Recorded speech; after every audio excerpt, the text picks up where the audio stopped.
The next menu I would like to talk about is the toolbar. The toolbar is this set of icons over here all the way on the extreme end of the window.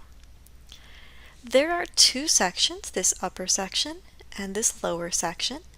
The lower section I will mention very briefly. This controls what you're toggling.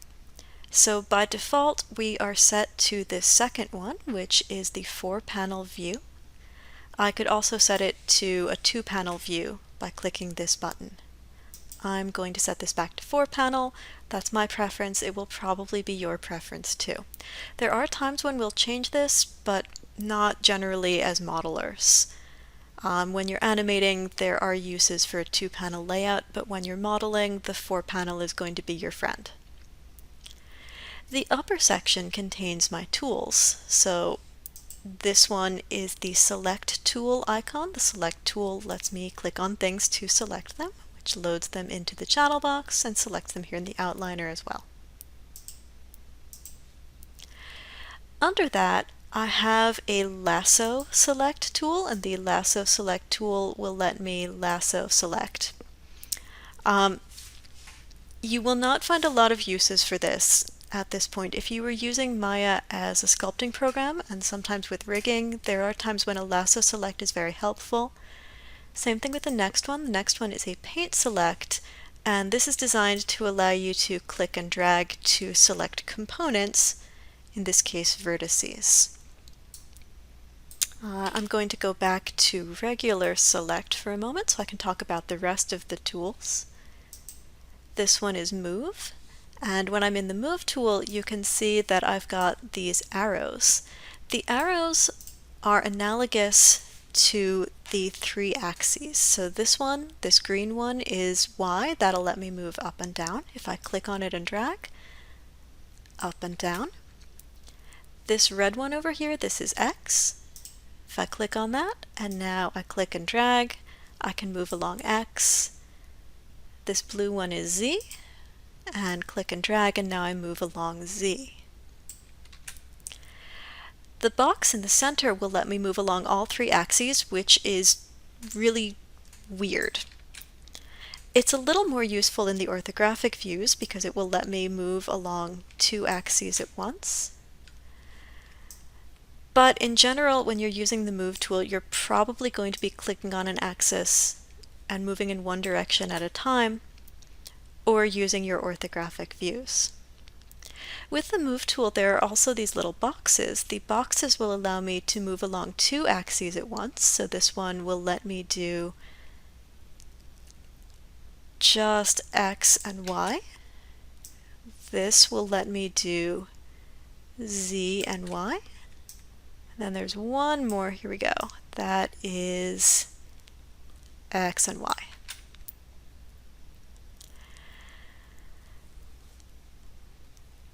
After that, I have the Rotate tool. The Rotate tool puts up this big awkward ball, and that will let me rotate around the X-axis.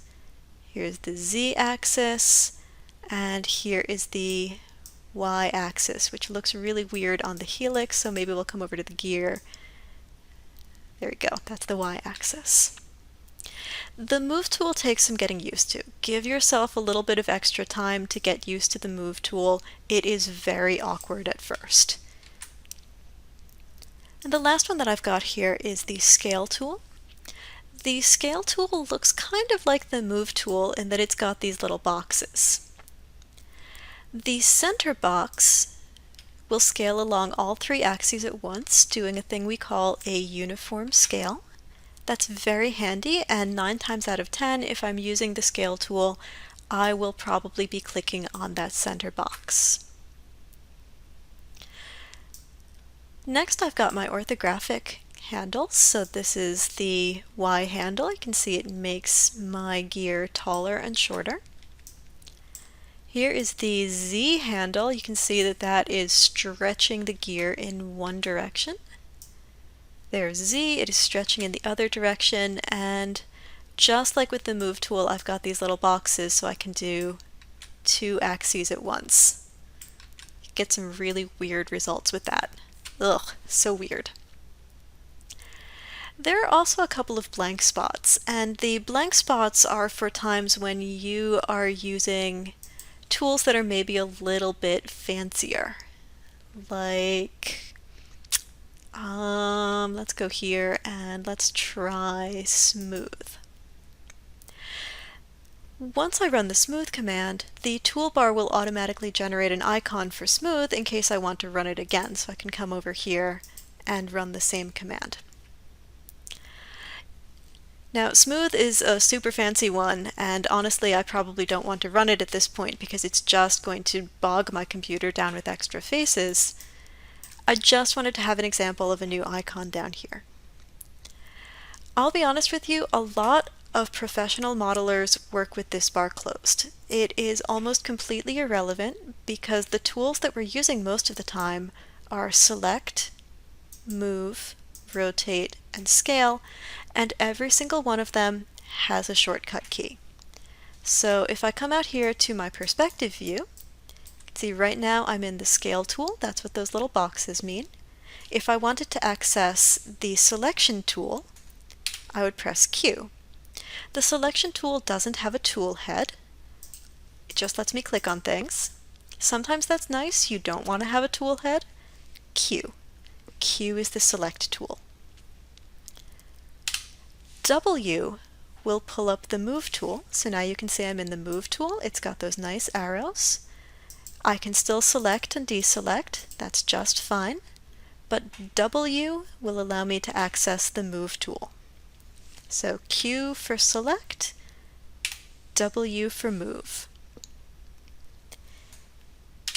E will pull up the rotate tool, so now I can come in and I can rotate things. And R will pull up the scale tool, so now I can scale anything I want.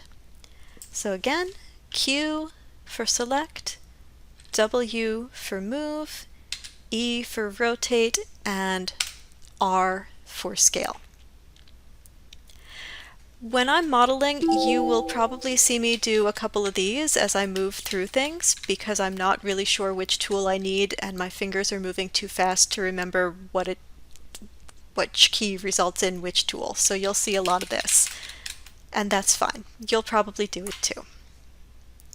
The other thing I'll say about these shortcuts is that they are not Shift Q, Shift W, Shift E, or Shift R. They're just regular Q, W, E, and R. Maya has a zillion shortcut keys, and if I press Shift W, you'll note that that sets this red bar here next to my translate channels. That red bar indicates a keyframe, so I've actually created animation rather than pulling up the move tool. And we're not animating. Animation is very complicated. We're just going to be modeling for starters. So remember, it's not Shift W, it's just regular W. I will also say that these are just key depressions. So to use the move tool, I just press W and then I let go of the key. That gives me access to the move tool and I can move as much as I want. I don't have to keep W depressed.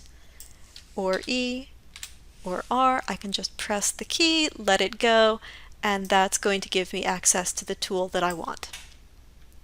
So that's the toolbar, and the important thing that I want you to get out of it is Q for select, W for move, E for rotate, and R for scale. Okay, in the next video I will start talking about some of these top menus up here and what they do.